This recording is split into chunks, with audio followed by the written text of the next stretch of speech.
A serviço de que ou de quem as traduções sobre gays, sobre homossexuais, sempre foram erradas na Bíblia?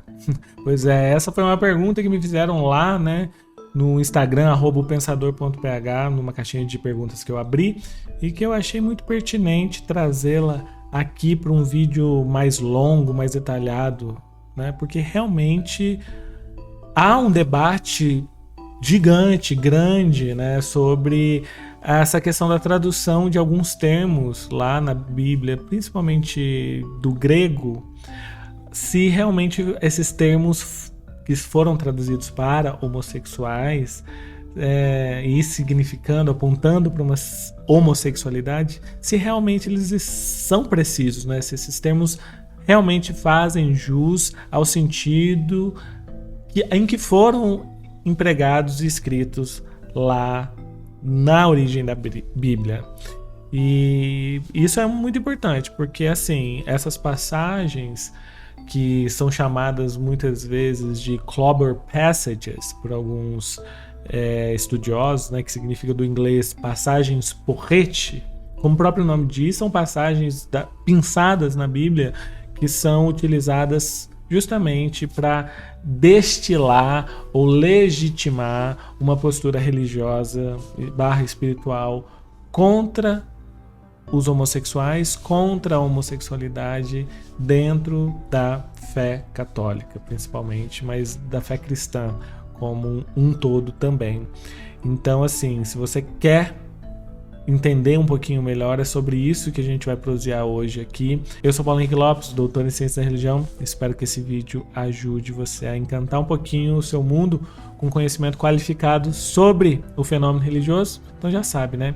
Se inscreve aqui no Instituto Luminarium para não deixar passar os próximos episódios, as próximas prosas, e também ativa o sininho, curte aí, toda aquela história toda para gente alimentar ainda mais esse movimento.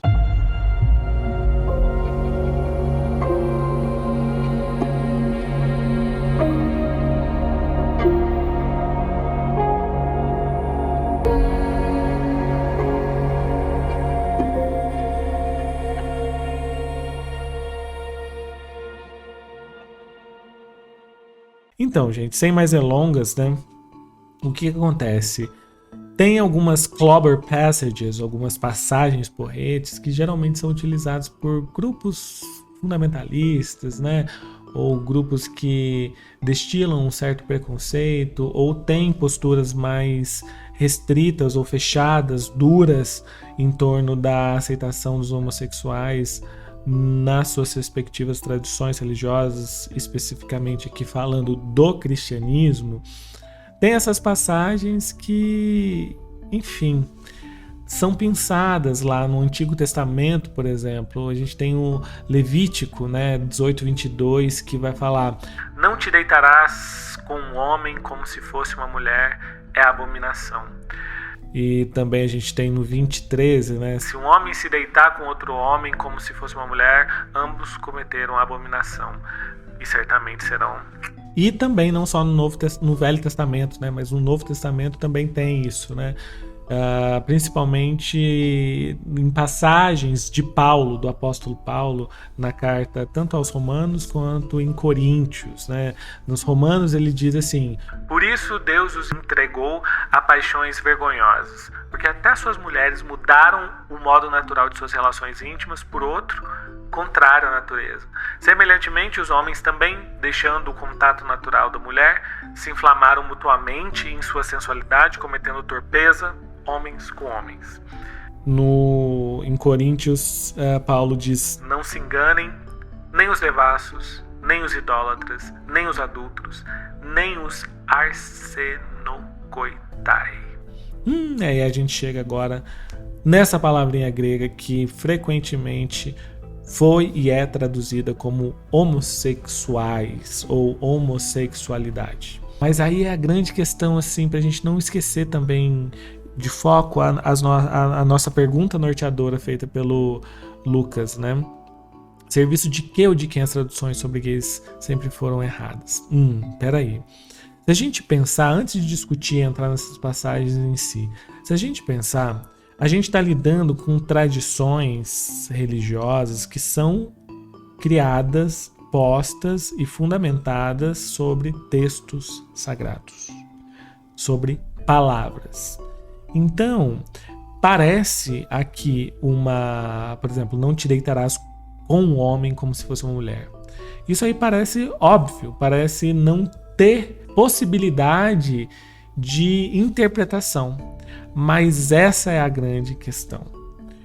A interpretação já começa não por parte nossa que vamos ler o texto sagrado, mas por parte já das pessoas que traduziram ao longo desses milênios esses textos sagrados para as mais diferentes línguas. Até chegar no português, porque elas não foram escritas em português. Quando se dá um trabalho sobre um texto, uma textualidade, começa-se um telefone sem fio. Aquela brincadeira, né? Alguém começa a falar uma palavra, a pessoa vai escutando de uma maneira e passando o que ela acha que foi que escutou, enfim. Mas não só essa grande cadeia de traduções gera ruídos, né?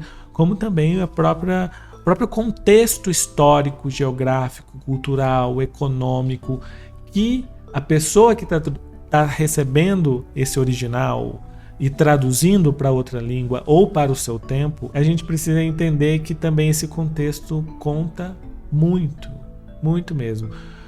Tem até uma expressão italiana que se diz assim, tradutore traditore. O que significa isso? O tradutor de um texto, independente de qual seja ele, tá? Sempre vai ser, entre aspas, um traidor. Essa é a angústia e o dilema de todo tradutor. Imagina você pegar, por exemplo, um Grande Sertão Veredas. Vocês já leram Grande Sertão Veredas? Guimarães Rosa. Um livro que, se você espremer, sai metafísica pura, não é, gente? E não só isso, não só pelo conteúdo que tem ali no Grande Sertão Veredas, mas também pela forma. Guimarães Rosa tendo feito toda uma imersão ali no sertão mineiro, no norte de Minas, não sei se ele chegou até o sul da Bahia, enfim, ele escreveu um romance com a forma com a qual o cangaço comunicava. Então, a primeira palavra, por exemplo, do Grande Sertão Veredas é nonada. E aí, o tradutor que vai pegar uma obra dessa, por exemplo, para traduzir para o inglês. E aí, como que vai traduzir essa palavra nonada para o inglês? Tradutore traditore. Quer dizer, como ele vai trair essa palavra, a forma com a qual Guimarães Rosa empregou para abrir a sua literatura ali, a sua obra literária, mas não só, para não trair a própria palavra como ela é entendida ali no contexto do sertão do norte mineiro. E aí, como traduzir isso para uma pessoa lá nos Estados Unidos, ou em inglês, né, numa questão mais global, em espanhol, em mandarim, enfim, como é que você traduz isso? Então, o tradutor, ele precisa estar diante, se ele for sério mesmo, né, uma pessoa que está preocupada com a sua arte, né, é preciso resolver essa questão. Ou deixa-se a palavra tal qual ela foi empregada e coloca-se numa nota de rodapé o contexto em que ela é utilizada e foi utilizado, o seu significado e tal, mas ainda assim, né, há um direcionamento, mas enfim.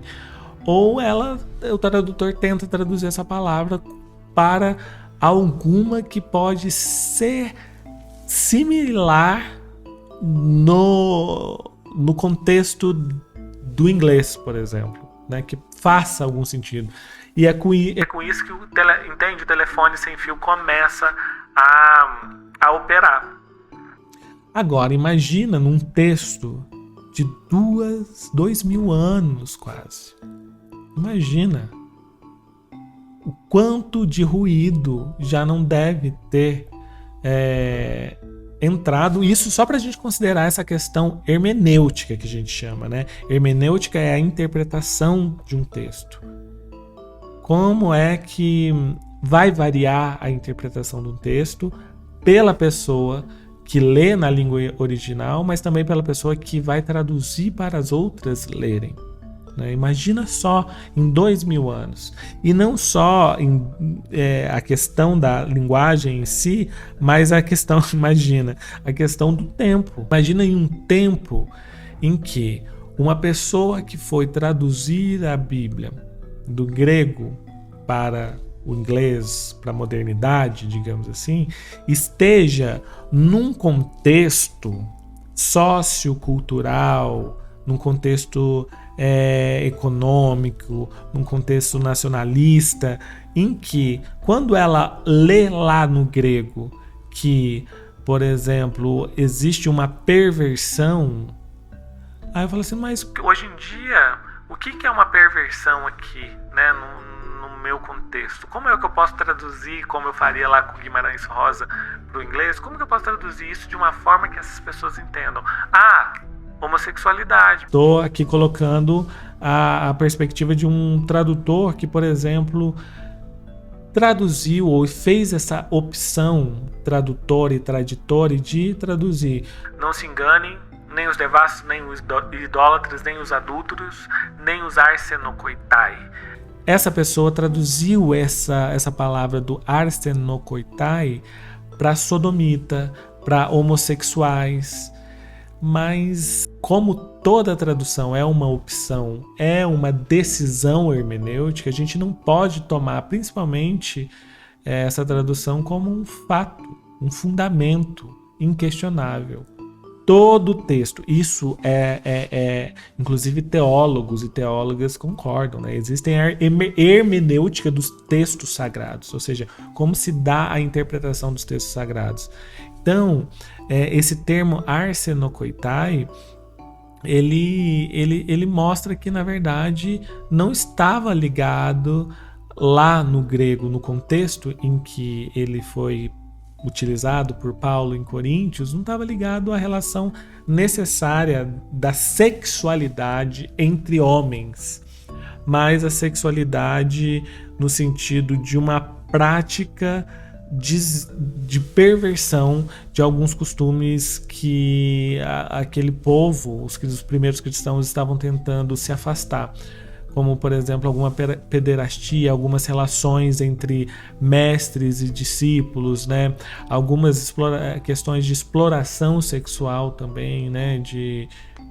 Enfim, de violência sexual, até mesmo de prostituição, arsenokoitai.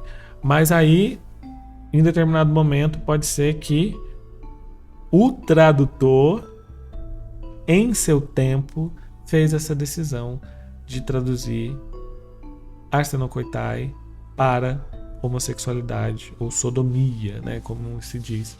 Mas aí você pode perguntar, PH, mas e lá no Levítico, né?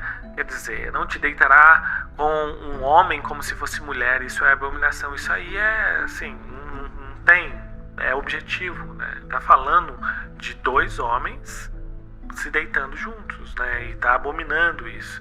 Mas a gente tem que entender, por mais que as palavras sejam objetivas, o contexto em que elas são utilizadas e aplicadas, ele muda.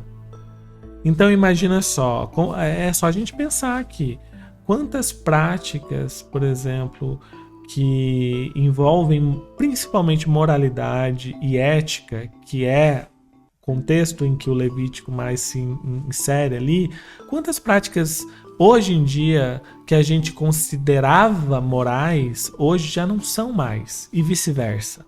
Por exemplo, fumar em lugares fechados, né?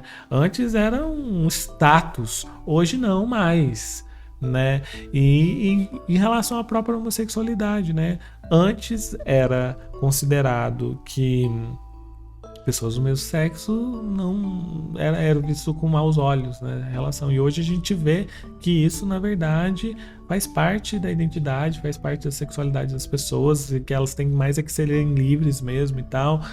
Mas naquele tempo, esse não te deitarás com um homem como se fosse uma mulher, a gente tem que considerar o contexto, porque o contexto vai mudando. Imagina 2000 anos, gente. Muita coisa muda. E é por isso que a hermenêutica, de novo, a arte ou a ciência de interpretar os textos conforme o contexto em que ele foi escrito é importante, no sentido de que os códigos colocados lá em Levítico, por exemplo, esse que eu estou te dizendo, mas tem vários outros, né? Não comer frutos do mar, não cortar cabelo, enfim, todo esse código de conduta moral, por que ele foi colocado? Por que ele foi sistematizado? Essas são as grandes perguntas, antes da gente seguir em 2000 anos depois, né? Porque eles fazem parte de um conjunto de leis que tentava denotar uma conduta pura para o povo de Israel que estava lá se consolidando, se fortalecendo enquanto tal no Velho Testamento, né? Então, a gente está diante aqui de um texto que estava muito mais preocupado em criar uma identidade desse grupo distinta dos seus vizinhos, por exemplo, os cananeus, do que realmente condenar e versar conceitualmente sobre essas práticas. Tem vários teólogos, como por exemplo a teóloga Phyllis Trible defende, né? Ela argumenta nessa direção de que a preocupação que a gente encontra nesse conjunto de regras, de leis que a gente encontra no Levíticos, né, não estava muito preocupada, digamos assim, com a orientação sexual em si das pessoas ali. Esse conceito talvez pudesse nem existir tal qual a gente entende hoje em dia no século XXI, né? Depois de 2 milênios, pelo menos, aí, para a gente não considerar aí o Velho Testamento, que é onde ele se insere. Esse conjunto de regras, de leis, poderia estar a serviço da construção de uma identidade emergente ali naquele contexto, desse povo do Velho Testamento, em face às pessoas que eles não queriam se identificar com. Então, a religião também tem essa grande questão de identidade, né? Você pode formar uma comunidade religiosa com base nas semelhanças de crenças, ou uma comunidade, um termo geral, né? Aqui para pensar num termo de antropologia da religião, de sociologia, uma comunidade ela adquire coesão quando os membros e membras ali desse grupo se identificam entre si, com as semelhanças, né? Eu firmo um reconhecimento com você quando eu me identifico ou eu tenho traços semelhantes com você.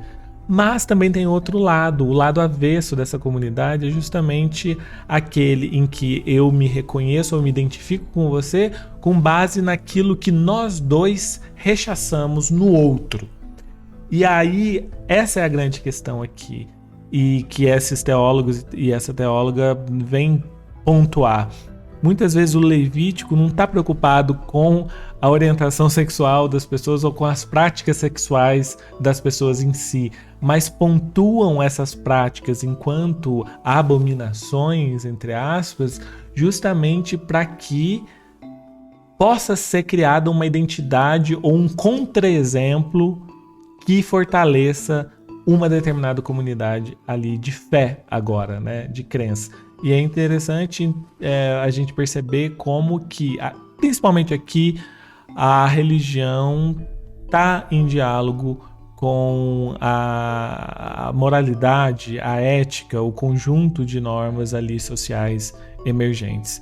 Então isso é muito importante para a gente também aplicar esse conceito hermenêutico, ou esse exercício hermenêutico, de tentar entender, poxa, será que essa identidade que era necessária, ou essa contraposição que foi necessária em termos inclusive morais para a consolidação de um grupo religioso há milênios atrás ainda faz sentido hoje em dia no século XXI? As pessoas, olha só que interessante, o fundamentalismo, gente, ele se aproveita da hermenêutica, ou seja, o fundamentalismo se aproveita da possibilidade de interpretações que um texto oferece justamente para requerer a sua leitura como sendo a mais verdadeira, a mais fundamental, a mais original, a mais próxima da raiz do que todas as demais. A gente pode fazer um exercício hermenêutico, como a gente estava falando, para tentar entender o sentido de um texto tal qual o contexto nos permite ler em que ele foi escrito. Mas, olha só, todo texto é um texto aberto, por mais sagrado que ele seja. E por isso, inclusive, é interessante, por exemplo, o Islã. O Islã, gente, só um parênteses aqui, a língua sagrada do Islã, o árabe, né? O Alcorão, eles não veem com muitos bons olhos a tradução do Alcorão para outras línguas. Porque quando há uma tradução do árabe, por exemplo, para o inglês, para o português, eu até tenho uma aqui. Uma amiga me deu esse Alcorão, né? Lindo aqui. Ela é uma amiga de muçulmana lá do Marrocos. Ela deu o Alcorão para mim, e ele, olha, ele vem em duas línguas. O árabe, que é a linguagem original pela qual o Alcorão foi recitado e registrado, revelado para o profeta Muhammad e pelo profeta Muhammad, e do lado do inglês, entende? Então, quer dizer, essa aqui, árabe, é a linguagem sagrada. É a linguagem que naquele telefone sem fio que a gente disse, permitiria menos ruído. Como, por exemplo, a gente lê um Guimarães. Não estou comparando o Alcorão ao Guimarães Rosa. Analogias, gente. Mas como a gente lê, por exemplo, um Guimarães Rosa em português, né? Então, às vezes, nós precisamos aprender, no contexto religioso, aprender a língua original, sagrada, porque assim a gente está mais próximo ali, né? E a grande questão é que os fundamentalismos, eles se apropriam muito da possibilidade de interpretações que as traduções oferecem e o próprio tempo oferece para tentar legitimar suas interpretações sobre as demais. E aí, por exemplo, que a gente vê uma fragmentação total do próprio cristianismo. Se a gente hoje olha o protestantismo, quantas denominações cristãs a gente não tem no mundo? Até dentro do catolicismo, né? A gente tem várias igrejas, por assim dizer. No protestantismo a gente tem, né, para começar, o calvinismo, o luteranismo, que depois vão se ramificando aí. Hoje em dia a gente tem praticamente uma igreja protestante, quer seja neopentecostal, pentecostal e outras denominações em cada esquina. Por que isso? Porque cada uma dessas tradições ou vão enfatizar uma parte ou uma passagem específica da Sagrada Escritura, ou vão se colocar, achar que elas têm uma interpretação mais fiel, mais fundamental das Sagradas Escrituras do que as demais. Entendem? Aí que vem o fundamentalismo. O fundamentalismo, ele se apropria da hermenêutica para negar a possibilidade hermenêutica. O fundamentalismo, ele se apropria da possibilidade de interpretações do texto sagrado para negar a possibilidade de várias interpretações do texto sagrado. Você entende? Então, assim, é nesse lugar que eu acho que o serviço de que ou de quem esse termo arsenokoitai se insere, né, como um exemplo. A questão da homossexualidade também se insere como exemplo, né? É passível de discussão. Muitos teólogos e teólogas têm apontado para esse lugar de a gente se apropriar dessa ferramenta que é a hermenêutica para entendermos a situação e a aceitação e a relação do cristianismo com a homossexualidade e, enfim, e dizer que não há uma resposta pronta e fácil para essa questão. Então aqui para encaminhar novamente a pergunta para vocês, né, a serviço de que ou de quem estaria essas errôneas traduções de homossexualidade das Sagradas Escrituras monoteístas ali da Bíblia, né?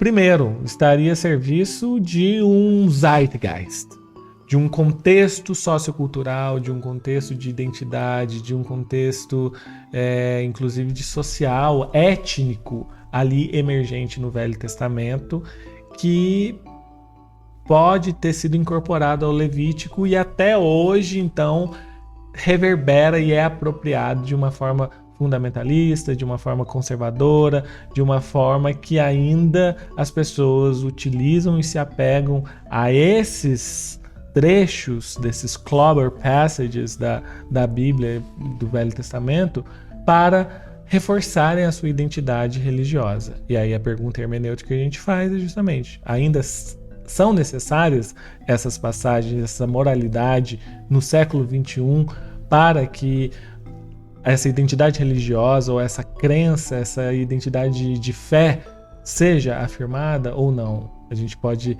colocar em outras vias, né? E a segunda resposta, no contexto do tradutor e traditório, principalmente o arsenokoitai ali no Novo Testamento, nas cartas de Paulo, podem estar a serviço, primeiro, de novo, desses zeitgeist, que traduz um termo de acordo com a moralidade do seu tempo, para tentar fazer esse gancho lá com o que se entende que foi passado lá com perversão, com promiscuidade, mas agora para o que o tempo do tradutor considerava como tal, homossexualidade, infelizmente, mas também pode ser de uma maneira mais intencional, né?